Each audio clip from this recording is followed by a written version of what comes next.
Hello there, welcome. Today's video will be covering the importance of understanding game mechanics within competitive games and why users must ensure they understand strategies and most effective tactics available, otherwise known as metas.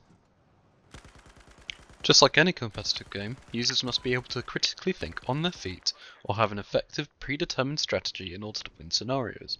Competitive video games usually feature a fast-paced gameplay loop, and so users must rely on quick thinking over traditional games such as chess or checkers. One of the most renowned meta-heavy games in the competitive shooter scene is Rainbow Six Siege. Rainbow Six allows users to play as many different characters, whom all have different abilities, gameplay mechanics and metas, with more added every new game season. This means that competitive players must stay on top of their game and are updated to the ever-shifting gameplay loop. This has been something that has aided Rainbow Six's longevity, having been released in 2015 and it still being a current and relevant shooter.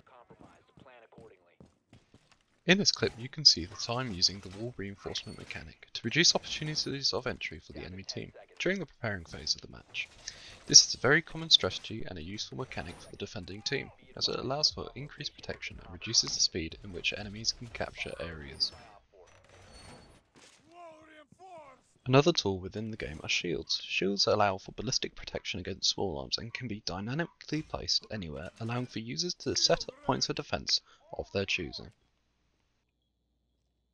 In this clip, understanding of a few game mechanics and metas is displayed. I first hear an enemy above me and check the ceiling for entry points, such as this hatch, which is a common entry strategy to take. Secondly, I use the ping mechanic to inform my team of an area of interest. Moving on, the next game mechanic seen is an enemy fuse's cluster charge bomb. This is a tool attackers can use to pump an opposing room with grenades from another side of the surface. Having reinforced the walls earlier, fuse's detonation options were limited and so their charge went off too far away to do any real damage. There are many game mechanics and metas seen in quick succession in this next bit of the clip, so we will take them one at a time. The first is a misunderstanding of Aruni's laser gates. Aruni is a recent addition to Rainbow Six, and not understanding her gadget meant that I ended up wasting ammo on my own gadget, an incendiary grenade launcher used for area denial and damaging players. Aruni's gates will only let friendly defenders through, but not their gadgets. The next game mechanics happen so quickly I've had to slow down the clip. The first is the use of Maverick's blowtorch on the far wall that allow attackers to put small holes in reinforced walls to create kill holes and entry points. As Maverick would have the weapon advantage of an optical zoom scope, I decided not to challenge him and instead hold the previous angle. Also in this clip you can see that I've been spotted by a scan. This means that an enemy device has scanned me and has pinged my location to the enemy team, and so ensuring I move from that spot is necessary.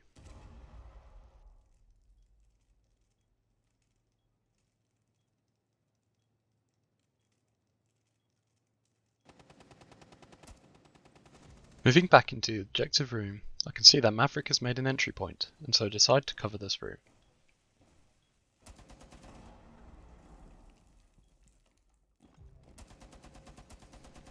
What I did just there is called pre-firing.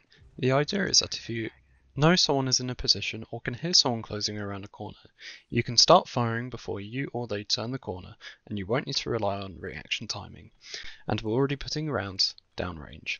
This stopped the operator outside the Maverick hole entering before I was ready and in cover.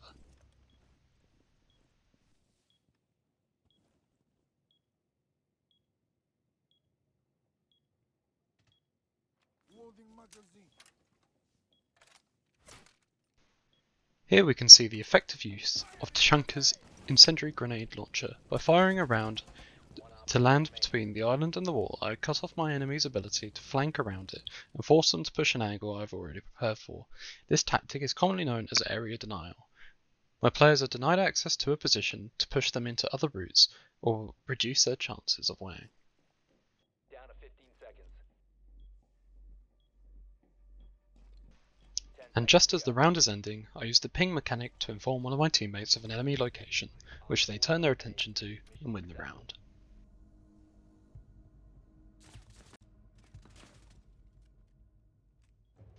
So, over this singular round, you can see how many gameplay mechanics, player abilities and strategies need to be acknowledged, understood and used.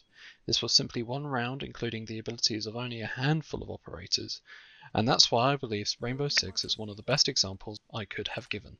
And hopefully you too now understand why understanding game mechanics metas is important within competitive games. One op 4 remaining. That's it for now. Thank you for watching.